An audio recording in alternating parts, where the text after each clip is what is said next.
ভালো লাগলো যে আমার এক সাবস্ক্রাইবার ভাই, উনি আমার ভিডিও দেখেন, হট করে দেখা হয়ে গেছে। উনি আমাকে বলছে কিছু মনে করেননি তো, থেকে বলছে আপনি সোনা দিদিভাই না। ওটা আমি ভিডিও রেকর্ড করিনি, কারণ উনি যেহেতু ডিউটি করছে। যাই হোক, তোমাদেরকে ভিডিওতে তো দেখিয়েই দেবো সে ভাইকে। আর সত্যি খুব ভালো লাগলো। বড় মায়ের কাছেও আমার এক ভক্ত থাকে, আর আমি তো বড় মায়ের ভক্ত, তোমরা জানো। আজকে বড় মায়ের এখানে চলে এসেছি। আজকে ক্রিসমাস, মাকে ক্রিসমাস করতে। আজকে হচ্ছে 25শে ডিসেম্বর, মায়ের সামনেই দেখো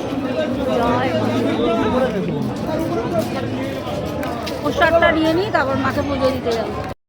খুব খারাপ লাগছে প্রিয় বন্ধুরা, তোমরা অপেক্ষা করেছিলে আমি জানি, কিন্তু শেষ টাইমে ভিডিও করে স্পেসটা ফুল হয়ে গেছিলো। কাটতে গেলাম, কাটতে গিয়ে ভিডিওটাই ডিলিট করে ফেললাম। একটু ব্যস্ততার মধ্যে ছিলাম। কালকে সকাল 6টায় আসানসোল যাওয়ার উদ্দেশ্যে বেরোবো। যাই হোক, মিনি ব্লগটাই দেখো। ভালো লাগছে।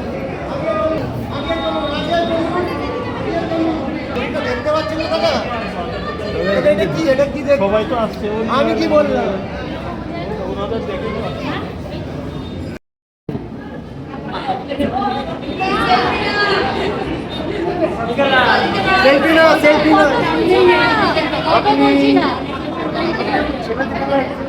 মাঝে মাঝে নিজেকে খুব স্পেশাল বলে মনে হয়, যখন এত ভিড়ের মাঝে এই ভাইটি আমাকে চিনতে পারলো মায়ের মন্দিরে।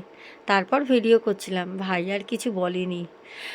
যাই হোক, কেমন লাগলো জানিও। আগামীকাল চেষ্টা করব, ঘটনা দিতে পারবো না, তবে আসানসোলে যেখানে যাব ছোট ছোট মিনি ব্লগ তোমাদের সাথে শেয়ার করার। আবারও বললাম, সত্যি খুব খারাপ লাগছে। এত সুন্দর একটা পুরুষ সহকারে একটা বাড়ির ঘটনা শেয়ার করেছিলাম। যাই হোক, আবারও তোমাদের সাথে শেয়ার করব। সেই স্থানে আমি গেছিলাম। এখন মতো রাখছি, সবাই খুব ভালো থেকো। দেখা হবে আগামীকাল আবার তোমাদের সাথে কোনো না কোনো ভিডিও নিয়ে। আর হ্যাঁ, টিপস কিন্তু কালকে আসছে, টিপস আসবে। তো চলো, এখনের মতো রাখি। Tata, good night.